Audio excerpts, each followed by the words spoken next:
Nkwa Hia Adom TV Nkwa Hia na ne braso yedo yi akwan asese wode anwumere kase no abreye yeda sipi so afide no da so eda Adom TV eba no apomuden mo ensem de emfa fide no nkọ ba bi enyim free ha se awie kase ni nti wo sorry enne enkomo aye ba bedie na be me de pass obeje bre na afi wonso watie bi enne enkomo no ye diabetes ene ye ba behwe na homeopathy kwan so kwan omufa so boye to yen diabetes ase ana ye manage ede amaye no ye ba bedi ho enkomo maye na yaboafo ye ase St. Thomas Eye Hospital ye do ma se papa wani ho haw bia no ye mfa ye ni enkyere St. Thomas Eye Hospital no mu siesie ye ni no say your lens no person mo ensesano ma wani nyina wo mo ye surgery na wo ye wo wani ho a St. Thomas Eye Hospital Sebra na wo mo ensom mo kama Coco Plus nso eyenkuraduane from 6 month ekro aduane bia wo be ye no hwe se wo di bi be fra kra na aduane mu se wo ye an exclusive se wanye an exclusive odi ade hia ne Coco Plus no fa bi gu akra na aduane mu wo hu se na didie mu no na aye stronko ye do mo se papa endpoint homeopathic clinic nso anwumere no nso aboy de wormo pon kwasi ade wo nya adwuma ne mo adwada de kwasi ne memenda anopa no nso de kwasi anwumere no nso de endpoint ye adwuma yare bi e hawo mema no prostate no medofo mesrew Dr. Abohun de robri bia brana be check ni free se problem nim dia na ne wanya ho atetim na problem mo nso ano aka ho ne asiesie ahwe ama ohaw bi amfa no ho anyi mema no so infections hawadwen endpoint sebra ye do mo ase papa fabric center ne fabric papa bi en anwumrei Augustus Studio 1 our Instagram so designing a fine de amame Maureen so adaroma and was shaping me tea fine so de amame me do numbers no ebeba wadaroma mamenye sankra to yimra na ye ba me Dr. Penny wa ha ne ne di nkomwe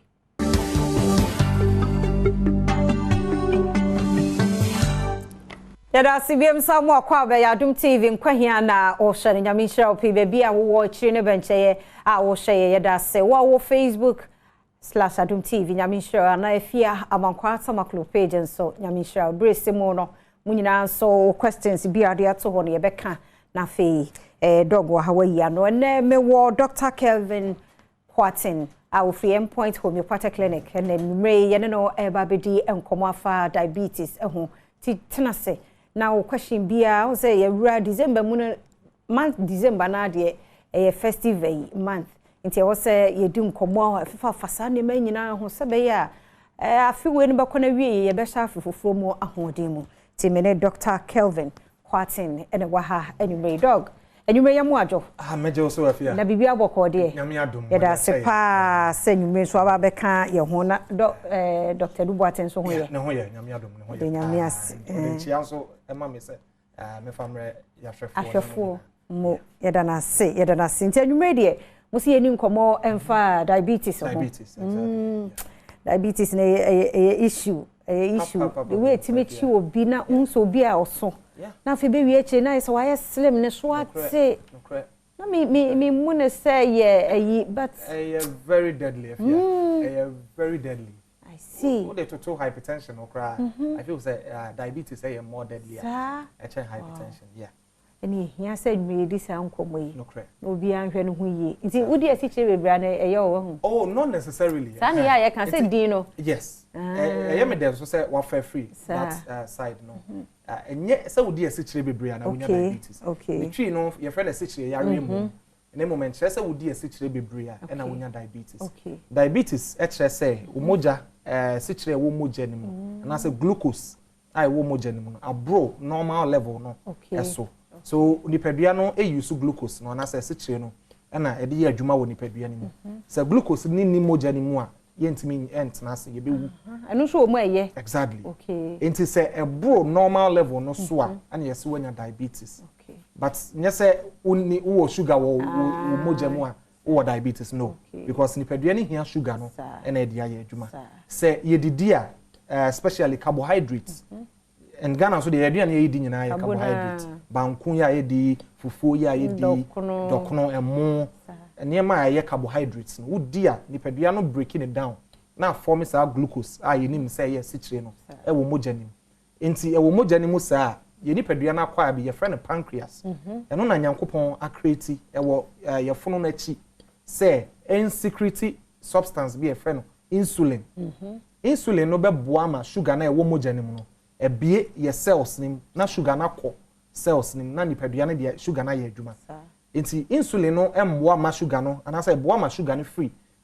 mogya nim na e kɔ nipadua nim se na e be ya sugar no endorse bebre wo mogya nim na akɔfa sa diabetes na ba enti se wo ye obi a o insulin no enye adwuma yie ana say nipadua no ntimi produce no bebre ana em produce kra na akwakofa diabetes no aba nti obi a ne insulin eye adwuma kama no odi sugar no se de kra na there is no way a obenya diabetes eno so nche se kodi no exactly oba kan say no kre but am person me clear sa when misconception na say odi sugar be bria na ma wonya diabetes but entresa okay therefore we eye entete ho na dog yi na ni so e de amaye no gidi ye se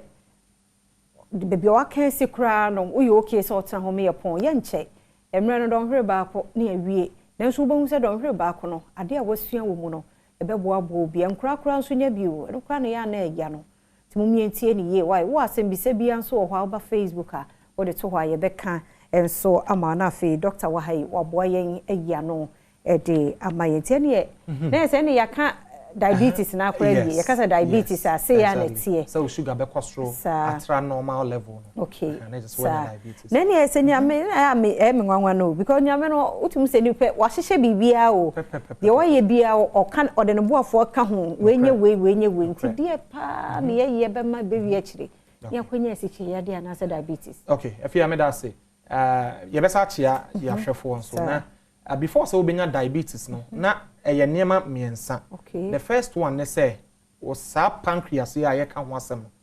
o de na sei kra sei sa na intimi produce insulin na e ko active na ebie cells ni mama sugar na kɔ no enti say o pancreas asei ya eno ye number 1 obi wo ho so ne de ne nsei ye e produce insulin no ba insulin na e produce no nye enough Inti insulin no e ba kakra bi inti me pushi sugar ni nyina anko ani padua ni exactly inti eno so timi ma sugar no doso e wo mogya nim na cause diabetes no the third one e you be an pancreas ye normal or producing normal insulin kama inti ko no de can you can so have problems ba ne de no ne cells ni padua no inti me nje insulin na o produce no inti eno so ye another one inti say o pancreas asay ultimate produce insulin pancreas ne ye adwuma kama but insulin do e produce no esa ana o pancreas ye adwuma kama produce normal insulin but ni padua na nje insulin into no sugar no be remaining in the blood na afi amana cholesterol it is how the ba eniema e de ba na your friend say risk factors e be no so but then anase no amponi because ka say pancreas so e dey enti na ma na nya adwuma okay. So the first one no say o pancreas ne say kra no eno ya na ye bibi e friend autoimmune diseases enti ni padua na kwa no ye wo antibodies a fight maye eto de bia antibodies no muhu ye cells ne bi ana ye organs ne bi say e foreign enti o mo attack no ma say no enti obi a o wo sa autoimmune diseases no etimi say ne pancreas ne kra afi no ntimi produce insulin ne bi the second one na pancreas ne ntimi produce insulin ne yie no and there a lot of factors so one risk factor hereditary genetic exactly to mama enya diabetes o papa enya diabetes o nana bi enya bia o ye at risk so once one hwe ho yi a wo benya bi and no nkyere se chenchena a wo benya bi na emom one hwe ho yi a wo benya diabetes ni bi the fact say we are black a crown or predisposed exactly before it me my yenya sa diabetes no obi a ni mu odu bebre obi a oye obese na say obesity sa wo so na overweight wo so bebre a it me ma wo ni padua no e reject insulin no cells no sensitivity no esote into insulin no bakra na cells na nje into emie mu emma sugar no enkom into wo so bebre a it me ma wo nya diabetes no obi ono ma alcohol bebre en sabro bebre ono mo nsa bebre out minya diabetes and sounds so de ye kan na ne nua cigarette smoking na say shisha ya nemafo ye nom yi ne nyina etimi e de sa diabetes yi eba apart from eno no obi a onye active so wo mo ye physically inactive and say broni be kasa we live sedentary lifestyle nti obi a on exercise udidi wadwuma wo ye nso nya adwuma exactly I am very active but what said the bebre won exercise it's about say predispose you to getting diabetes here you can wasem san ye man nyina ye risk factors itimate diabetes no eba apart from no ye didie mu so e ka ho afia and edidie ne de a lot of conditions e wo ye man mu eno na de diabetes no eba yes because say obi enya no ho kakra bi a o feel say we free here mu abeye nti ye wo say o enjoy or large so define yes and ye wo enuane bi a ya accustomed to richness as ye de say who was scarce enuane no na udi and nipa no nya kakra hye ne ho a na wodi say enuane no forgetting say enuane no na e kwa kofa yare no e de abranu nti ye didie mu so kra no etime de sa diabetes eba nti niam a ya bobo so kakra yi ni nyina wan hwe ne yi a na e koma diabetes hey medofo nti ene moma yenhwe ho yie na diabetes na nya de pa because eba oni paduam kra se ye beko ho nya se ye betimi ayi de afri ho ye be manage ene de amount ti ene ya woni bie my dear hwe ho yie na dog sa kan ye no bi ana ye ewa abusuan mu enti wonu nyanya bi bata wa abusuan mu ti de na wo so ye so hwe ho yie ho nyina ibedi sa enkomo no de awura mu ni nyina ya hwe ho yie mo franketo no ya mo ho ban yie free diabetes no obi okwa ne ni abusuan no no na akofa de abeka abusuan no enti enu nyina ibedi ho nkomo happy birthday we a belated one to Nancy Oheneda Akon enu ana e wa woda me makeup artist papa bi I Angel production for makeup artists enti wa boss I do say we show a happy birthday nyame show Nancy nyame nyo kese kusi se obeye kese pa ya do too much nyame show pa enti no yeda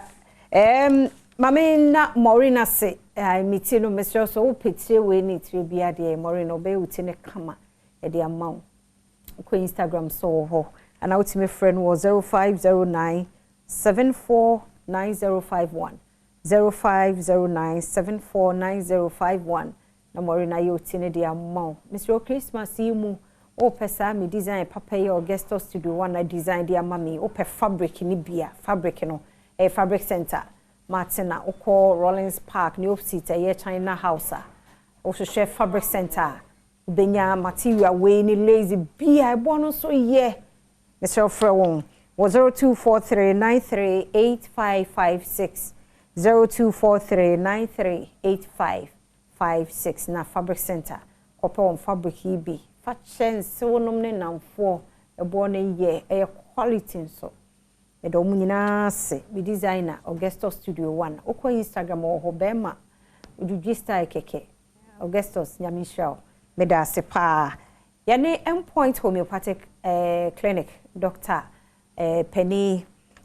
Dr. Kelvin Kwatin ene de Dr. Dubuatin ama ti Dr. Kelvin Kwatin ene nyume wa begina dog na mu ni yedi enkomo no yedi kakra fine unka chire so aba Facebook atena wa afi ni yedo musoko ye hu niema hodo bi a etime de sa sichi yade anase diabetes no ebreye ti ye to yen komo no so question bia wo kakra yedi ene de ye to so no so o de breye e wo Facebook nso wadaroma ye beje na fem de amadog no yi ano de mind ti dog yansa mo akwa bebiem ti say ye hu risk factors no bi yes sa insulin ebi o ho say insulin and chin so kra adentia because the pancreas say we say ho aye adwuma say na enchin wu ade so say ne insulin no bana emma bibria no one factor but autoimmune diseases no no say yeah organ e friend pancreas no nti no dey emma won produce insulin ne kra but obi won so produce insulin all right na ni nipadua no nje insulin no no ne cells no yes sensitive to insulin hey nyame an boy na dey no be cells no yes sensitive nti niam ye bobo so no nyina timi ma cells no ye insensitive and I say ye resistant to insulin no to smoky bebria wo ye kese bebria fat na wa accumulate no etimi ma block cells no nti cells no nje insulin no entum ni nyina ye niam etimi ede sade yo ba we enkra no enye nkra no de ne de but so e menwanwa akra de apart from maybe a hereditary say be wa busuamu yeah ehi bi no betimi aye diabetic And most of the time yeah na your diabetes no types. Your the type 1 and your type 2. It's normally no Nkwa ne de na type 1. And also no your juvenile onset can no sana na friend juvenile because na affecting kwala in the early stages of life no and ya na eba. And most of the time ya na no your pancreas na say ya na say nti no exactly your genetics obi ho hye ne maame yem no ne maame ne ma bi a oye kra ne maame smoky ne maame take alcohol radiations bi ne maame get exposed to sa ne ma ne nyina etimi say akwala ne pancreas no na afi no ama obeba no na ne pancreas ne produce insulin no kra nti no ye type 1 no edie no apart from no ye type 2 so the type 1 no pancreas ne intimi produce insulin no kra pancreas na say I intimi produce insulin so mo type 1 diabetes no omo rely on insulin injections de bia to be hu obi na de bia wa wo bie na fru so a wa wo insulin exactly obe water till forever. Yes because the pancreas need to me I say into the only replacement say obenya insulin no yes artificial insulin because natural insulin no emma biem until sugar no be koso akosoro just a wunya artificial insulin we no Nkwa ne mpanifo nyina Nkwala most of the time no Nkwala na ya affect you into no de aya nyini no abedru ne mpanifie so and nyo mu nyina so ne nyini edru mpanifie so a lot of them na pane nko into be wo pane ne sa nyame amboa so de be wo omo temi wo no ba bia but most of the time no baby srade wo and omo ta wa na baby amaso wo bebre no omo ta wo nti omo ta wo no omafu so obi wo ha oba ya so ya obe bie ne yefunu so na panie max bebre na wo ho asa ni pa no yetimi boa wo so eno ye type 1 so oba type 2 na type 2 ne de ne pancreas ne nseye e wo ho but the intimi produce insulin ni bebre and na say insulin sensitivity no and insensitivity the pedua intimi nje insulin no nti omo sa na de ya na enro wo ho any lifestyle obetimi de treat exactly na watimi e de treat sa yare no nti sa types no e wo ho but ba ko bi so hyenchen afia your friend pre-diabetes nti pre-diabetes nti ye ura diabetes nti sa nipa no ne sugar no e wo soro kakra change the normal one no but enko soro bebre enkotra the diabetic exactly or one finfin Dr. Ibeka or the borderline it is any pan one she year na otra ona ba ko esi diabetes mo so one way anemia no nyina abeko na afi won so akoye diabetic na diabetes no ne ko eden enti say uni bia e was say prevent you from getting it wo bi nso a e was say niam ya hyehye ama wo no na wo bomodin na wodi so se ne be ya diabetes no ye be manage no kama na ebeko ya semo enti no Nkwa Hia na o hwe no happy belated birthday nkoma Auntie Janet Mami Roman Cape Coast wangasa oba Abigail owo KI Kutuka International Airport no cargo side we show a happy belated birthday nyame show nyame nyo kese kusi so be kese pa na former President His Excellency John Ejekunkofo so 84th birthday na udine na annual day nyame show nyame nyo kese kusi so be kese pa udi nyame show ma aye nwanwa na abroso nyina ye said ye wo nipa na obie ni onsem obia nti nyame hira na ekipi papa yade na bedru sabre ti nyame nkoso hira wo hira wo mama honye denesa no wofutu no nyansa no koso afa do moment ti menkɔ animu His Excellency John Ejekunkofo happy belated birthday eni jo ho pa nyame hira wo enti dog ene asamna no wakan emu odin enti say what can he say essentially who types and so enti your type 1 and 2 and your pre-diabetes but yes our gestational diabetes and so and ye apem for to be a onyema wanya diabetes no nibi but ni nsen no na amananya diabetes no almost no omonyem a ye frɛ bibi sɛ placenta no na placenta no na intermediary between oba no ne akwala no ebe transport nutrients bibia akoma akwala no enti placenta no esa secrete hormones bi sa hormones no timi esesa oba no nipadua no ema ne insulin control eba form titimi ma nya diabetes ya ye ka ho asemi bi nti omo sa no dodo na wuwi a omo sa return to normal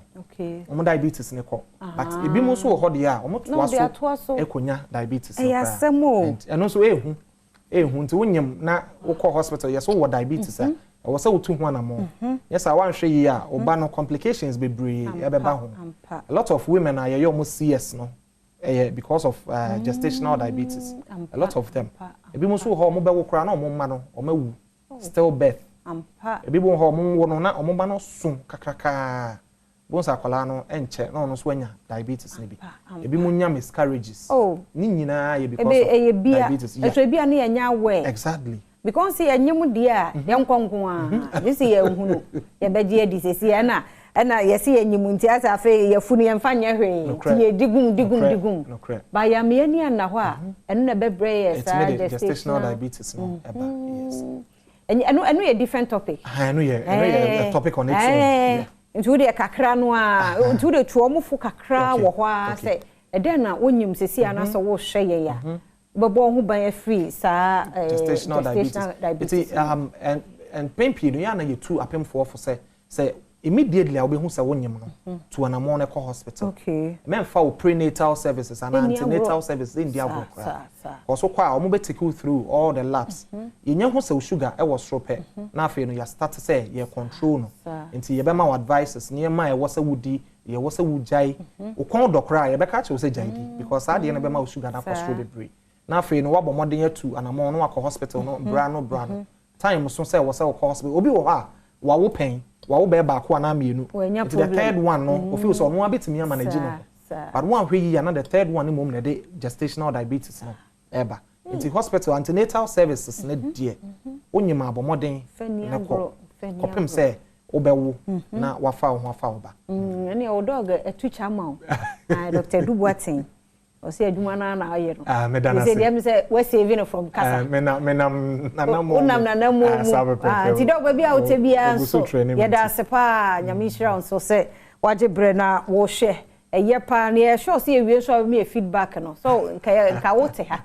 ti say na uni ha say de tie bia no ye wi na de amaye nyame hira ye da senso so wa makwan na ye ne dog edi enkomwe enti yeda senso so de gestational diabetes no so afam nti apemfo kakra me de fam mu amono no apemfo nkomodie ne kese pa de ya na ekoso radio nyi san ni awo mo follow your hoda no kwesi ada 8pm bia hu say ya ye tai didi sa nkomwe nti mesrew eno ye topic on it nti enye no ho asem but kakra wati free dog ho no hwe hu yi eni dia keke we kono ato we kono waje gum na wudi gum saa esrew mumye hwe hu ye na diabetes no so ebi ni wabusuamu hunu bia meken wo befa ne tra ba sa wonum obi a wonim na kane ne enne bia diabetes ha no a hu say ne body no eswate timumye hwe hu ye komo we ehia me pa dog yan na sibiem na fe ye nto aso nti say ye duru he ye wi symptoms no senchene e dead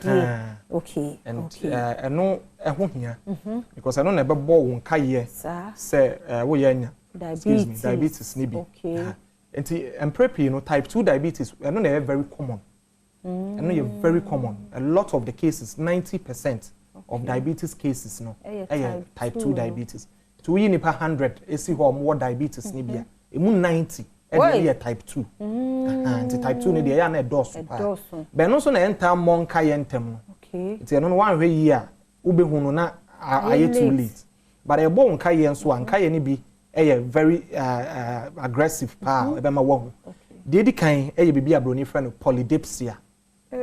and here 3 piece the first one polydipsia polydipsia no kire say succumb frequent test and succumb do tentem okay so when your diabetes first symptom succumb do tentem and na de bia na o minimum awe to be no musuo kakra pe na succumb sa de na wo sa ekofa nsuo no ye wo nkofo a omo de omo naturally omo no musuo dada but so we obi a succumb ntan de yes na net ye na suddenly onu musuo kakra na just also akofa nsuo no kakra na wo minimum awe na wo sa onu musuo e wo sa e bo nka ye say e betimi aye diabetes apart from no polyuria enso wo ho enti pi no maka ba ko polydipsia we are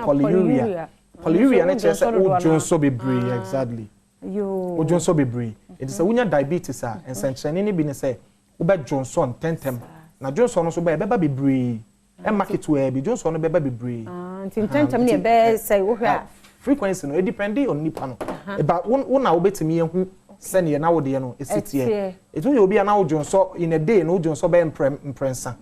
na all of a sudden no timi jonso be 7 8 na wo say exactly too much first na 3 so say about 8 e wo say wo hu sene ma asesa apart from no jonso no so kwa e ba bebre jonso no dose volume no e dose one increase won sheda no munso sa munso bebre nti e wo say no so bon kaye and apart from no the third P ni polyphagia eno ye ekom a ede won tentem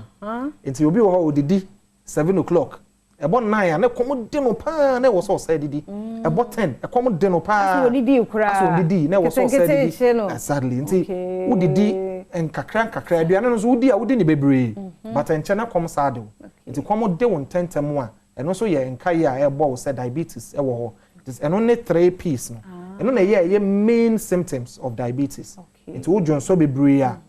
Johnson ne ba bebre so especially anadwo kra bi mu anadwo mo sorry bebre Johnson na so kom de won tentem minimum we bebre na fa ye kom e de won tentem e wo se otu anamo eno achi no unexplained weight loss to be a wo so ate ba unnim de wo ye ya wo so te because me can say diabetes na ba be mo didi bebre but who didi no put you on weight wo so set into weight loss a untimi explain enya se wo ye fasting na ma oswate enya se wo se be HIV na ma oswate na emu didi but oswate nti ye wo se no so bo wonka ye eno achi no fatigue se wo be wabre ana se wo be ye weak bibi ketwa bi na wabre nti kane no na utimi ye adwuma kosi sei but all of a sudden no se adwuma na wo ya undru ho na afi wabre nti obi wo ha ofro stairs a ofro dru be 3rd stairs na fe wabre kane no na ntesa it is say no wo energy aba form wo feel weak all of a sudden e wo say eno so bo won kaye de enti eno ye sa ne say meka say glucose na wo mojanim no nipadua no use e de build nipadua no eno anso na maye energy it is say anko nipadua nim na ka mojanim a that means we be lose energy kakra bi na fe wabre enti eno so ye another symptom afa blurred vision so bi anani so ye no kusu anase wani so ye wisi enye se wani so brew enye se wani so twawo na emom wani so aye kusu ase aye wisi hu ade ni ye kane no na o vision ntesa but all of a sudden no kwok kakra e wo se bo nka ye na afa otu hu anamo obi wo ho a ade atwa na ekuro ni nwu ntam na fia ekuro no enwu ntem normally nka blade kra twa wa moja ba pe obo se moja na twa na ekuro no be a day or two ewu but wo de na de ni twa wa be 5 days 7 days 1 week 2 weeks na ekuro no nwu ye nti obi a oye slow in healing ekuro ebe to no ho a chepa ansa na ekuro no ewu e wo se bo nka ye se wan hwe yi a na ya akoye diabetes emema o libido aba form ana ne be ma no entimi sorry ye diabetes start here e ma wo san enka ye no ha be ma na wotimi bo adwuma kama but all of a sudden no niam aba form wate nka wo mpem ekọ afei wo be ma no kwentimi sorry enyina so iye eno so e yade e wo se e bo nka ye na hu se e betimi aye diabetes no afei diabetes affect nerves no it wo ho wo nsa ene wo nan na ye titiriti diabetes e betimi ananse acheme isa wo do nan bohwa wo do nsa e bohwa obi wo ha ne de no ne nsa ne timi dwodwo gese obi efa ne nsa no na watene mu ama moja aba begina ne nsa mu na atimi ayeye e kire say wo nerves no enye adwuma and diabetes is one of the most commonest causes of nerve problems there are a lot of nerve issues diabetes nti wo nsa no na ye titiriti obi wo ha tingling sensation ne nsa no na femfem no ne nipadua no femfem no obi wo ha ne sensitivity kura na aba form nti say wo de bi wona onte utina onte obi wo ho timi tia dadwa so exactly ba wonte bibia ni nyina ya diabetes no obi wo ha na ne extremities ne nsa no ne nan no etimi nyunyunu onte esimu but na nsa no ne nan no aye nyunyunu ne ho no nko anso na nyunyunu ni nyina ya nerve problem obi wo ho te se niema bi ene nam ne nipadua ne mu te se ntatia na se mmoa Sa nyema nyina na wo say bon ka ye say nerve no problem aba ho na diabetes one of the biggest causes of nerve problem. Nti wo say wo tu ho anamo. Yeah. Ena de mesremu say wo eba say kwa de oba Facebook kra /Adom TV anu akwa tie ne back so ho na wa so wa shede tie ne ye asem bi se bia na de ato ho o wen nyina ye nya no kwa na hospital enu an ye de aben ye wo mu fie ene ye je a consultation umpewe na opede ma memra Facebook afia ma Nkwa Hia page na Kofi TFP chia ye ono wo attachment ya ewo afo region osinyame nhra ye mpa ne ye health education aya ye de eba ne papa Kenneth Opon Asante ewo Tano South Educational Office wo chia na du abeta so ejo so osinyame nhra ye ne adwuma pa ye na nwumre na no say Dennis say good evening na menwo hye ne brother Dennis say prepara wo sunyane happy birthday unya 8th that was 8th December no to one former president Kofo Enedin birthday yo ti Dennis say prepara happy belated birthday nkoma kwabna pon so Kumase eno no so share Alex Apa say thanks na naniji juma yedie ho Lauren say wabons woda eno no so agene Bella Boatin adobia chia ye share live osuhum na nkese o say nice topic God bless you pa yeda say Alex Apa so say enwre dog ho aye fafia nso ginam yeda say oboase no hye ye di efrie na fe Ruth obi ye bo nso say mommy mo ye adwuma no pa PH rough and so are ready share kwapena man bafo and so say what could be the possible effect of omitting sugar from our diet. Dog, I'm so be in a question about please, what food can one eat after 5 p.m.? Sister, in fact, tonight your spectacle is so cute and super. May Dr. Rachel Kusi Akosan say, oh no dear, many need to wafa ye peno abano asesano wa ye ni ye amame ti me de bo mani ho ban lighting no ne ade nti so hu se sha nye se sha mi akeke me bo mani ho ban fi se light da show studio no yet musa nti wan hwa amo ani ho ban ye be ha adwenti dog onso me da say pa kaseme Ebenezer say we be kwai so ne kwen mother say we be kwai na bena ani wo to so mienu ne husband na ehwe ye da say pa Cyril of boy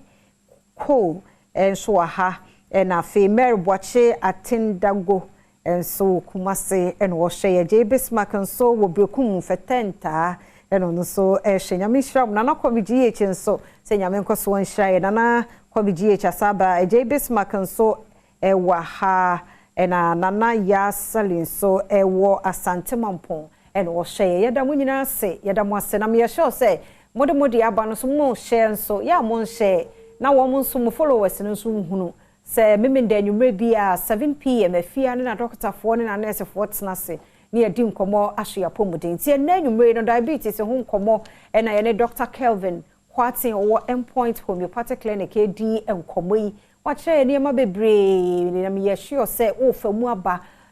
bibi ha wo ne ma obobo so yi a ye wie pe number na no afre na nyame ya adom adwoada yakọ ne akwaje ya yarehwe ene ya yaresa ti Dr. Kelvin Kwatin yedase say de wa cheche ne mani so na wo homeopathy clinic yi de na wo se mo boaye amoda mo munno ne de ne ya kana duro de sanka enyo amoda de adansu pepepe ti no ansa wo nom ne sa but ye adwuma so say one thing is say wo ye treatment any kwan say wo ye uncomfortable with the treatment plan I de be ma so ebi ne say me ka say insulin ewo yi ti bi wo be wo ne nipadua no ho nyina na afi ne nipadua no kra ye basa na nipa no wapa ba ti ye provide an alternative solution to that which just alternative solution but a very helpful and a worky ankasa so diabetes no the treatment no ye niam miensa na ye take it from so ye be ma medications no ye one apart from no diet ye be mo hwe ne ye nti ye be cancel on diet no ye be cheche no na fe physiotherapy sessions and exercise and so ye de no aka ho nti oba homeopathy medications na o say ye no ye believe say nipadua na nkasa timi ehili no nti ye ndro no ye very safe enkofa adverse effect bi amro enu no bebre ho a wo no mo a e de treat with diabetes na esa kofa yare foforo e de abro ni padua no ba ye de no ye target organ no say ye organ no pancreas no ana problem aba ho a ye be ma waduro a e be boa ma pancreas no e be heal na afei e be stimulate na produce insulin bebre ama na by so doing no na esa ni padua no e yare ti pancreas no yare foforo bi wo ho a e heal no ho no na asa na yare say insulin no na wo produce no ye na di padua no ntime nchi a ye ma waduro a ebe ma cells na be very sensitive to insulin no sa no insulin no produce a na e cells ni mama sugar no akomu enti homeopathy medications no enye just one organ enti ya target ni padua no nyina na holistically ya heal you. So a lot of people omo no maduro ne pe ebi mo omo kwa sorry a omo edi adanse say omo ho ayefe nipa timi ka che omo say omo ho ayefe zinyo omo yare no nko an omo de bai na omo appearance kra no etimi esesa me de wo ho ne se enye se ye ma adura keke okoje endpoint aduro no ma wo de mom dog beka the root cause at the corner de tap eno no ye yidi free ho because ye yi enu free ho ade aka de na bibia to atwa nti ye treat symptoms keke na mom ye hwe yare ne fare bai no nti wo diabetes a e de na de bai ye se pancreas na asai ye be ma waduro na a treat cell pancreas ni ntimi produce insulin ni bebre eno so ye be ma waduro ana ni padua no cells no ntimi nji insulin ni ntum e ho no so na ya hwe na afi ni padua na healing no ho na afi wa be ye kama but diet no so ho hia e beba ho enti diabetes ho nkomo ye ne Dr. Kelvin Kwati di ho enkomo yi abofo ye da Roma ye nhia wo manke ye be de ni afi ko na wie ye dem se endpoint obesa ba biem so enti endpoint homeopathic clinic enkomo aye die Dr. Penny ho no free banti obetimi afre na de chire wadwen enkomo aye die no afre doctor was 0244867068 0244867068 na wone doctor kasa Coco Plus yemkraduane akra from 6 months ekwaduane adeba no bia ya fa Coco Plus ni bi ka homa no bo hu se na didie mo ebesesa na akra na nyime fefefe kama ye de wo ase St. Thomas Eye Hospital wani hu hawo surgery na opeso ye em say week ye mu Friday and Thursday me do fu bi frame me ne ma me fikuma say ba opeso de no eko St. Thomas Eye Hospital wo mo mata eko nti me do fu ya ma me nte won kan wo ko ye ne na te say nyame nti ohu beto abrewa ne ni no so be ye kama nti yenko ho ye no mu ni nsa wo so ma me ni won krato yimra ye ba ye beto so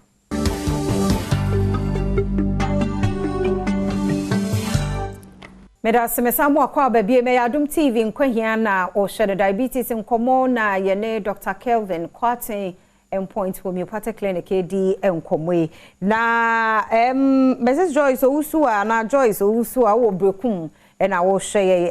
ye nuabe ma donyina na yire papa bia wonti ne huja ye oso Nkwa Hia do mfani agronti oba pa ye da se so ajebre share dog emre no kwa na eko na me maami bi de na asema beto Facebook or say I'm 54 years with 26 years living with diabetes. Please, I have pains in my legs. What should I do? Okay. So no transfer your next topic complications.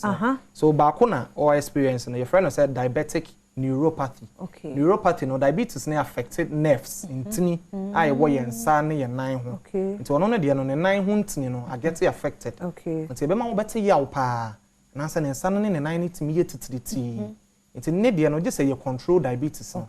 Through exercises, physiotherapy ya kan ho asem no. Ana afi diet nnuane a yetua ne se ondi no. Eni kwan se odi sa nnuane no. E ho hia pa. Ti bi mo ho nan no eye titiriti o mo lose sensation no kra nti wo tia dadoa so kra won ti na wo no na abeye kuro eye kuro no so e kuro no healing